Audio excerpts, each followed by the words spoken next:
GWM is doing some amazing things in Australia, pretty popular in the local market straight after launch. And if you listen to the brand, well, they've got some big plans for some rollout of exciting new products over the next 12 months or so, and even beyond that. And two of the vehicles behind me are exactly, potentially, part of those plans. So we've got Tank 500 and we've got Canon Alpha, but both these vehicles are plug-in hybrid. And I think the dual cab particularly is going to be particularly interesting as a plug-in hybrid, because we've heard Ford talk about it with Ranger, but we haven't really seen anybody enter that segment yet with a plug-in hybrid. We're going to evaluate these vehicles here in Australia because GWM wants some feedback from us as to whether they'll work in our local market. It's quick drive time. Let's get into it.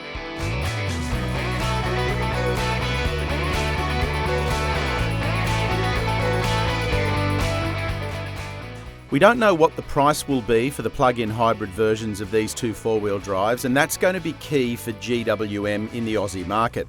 Let's take a look at the vehicles that are available now though.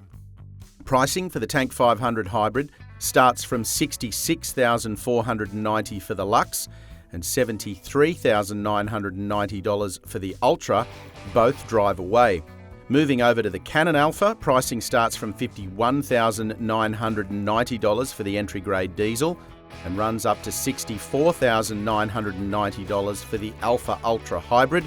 They're both drive away as well. Factor in the market standard $12,000 to $15,000 price jump for a plug-in hybrid, and you're looking at mid-80s for the Tank 500 and mid-70s for the Canon Alpha in plug-in form. We know that hybrids are more popular than ever in every segment where they are available, and there are plenty to choose from on Drive Marketplace. Our brief test drive takes place on a closed course because the vehicles we're testing are overseas left-hand drive models. We've got what I would describe as an easy to medium grade four-wheel drive course to drive, as well as sealed road track loops to get some on-road impressions of both vehicles. There's even a wet skid pan to assess their ability to stay in a straight line on a slippery surface. Tank 500 plug-in hybrid presents as a high-quality, large SUV. Cabin comfort is excellent and it's quiet and refined. Of particular note is the transition from electric to petrol power and how smoothly it makes that switch. The automatic transmission is also a good one, and interior insulation on a smooth surface at least was also good. Keep in mind you can drive these as pure electric vehicles, a combination between electric and petrol power, or let the system do whatever it wants. Don't forget, GWM claims a 110 kilometre electric-only range for both these vehicles, and even if you can get between 90 and 100 in the real world, that's pretty useful. If you enjoy keeping up to date with all the latest in automotive launches, don't forget to hit that subscribe button. Well, I'll still never get used to, or I shouldn't say never. At the moment, I'm still not used to crawling around in off-road situations like this in silence. It's really quite weird. And then, as we just had then, the engine kicks in. So you start off in electric mode, engine kicks in, and all of a sudden you're not in silence anymore. I've done a lap of this course already in the dual cab, and to be honest with you, it's pretty impressive. It's comfortable, steering's good, really solid articulation. Some of the features in this that might otherwise be gimmicky, like the see-through camera on the screen, is actually really good. Makes it easy for you to position the vehicle. If you go up a really steep incline or down a steep decline, you can see where the vehicle is, which is sometimes harder to do. And in general, this is particularly good off-road. It's obviously got low range, drive modes, hill start assist, hill descent assist, all that kind of stuff. Which works, in testing it all works. But if you just get in this vehicle, put it in drive, pick a mode and go for it, it actually goes particularly well on this off-road course.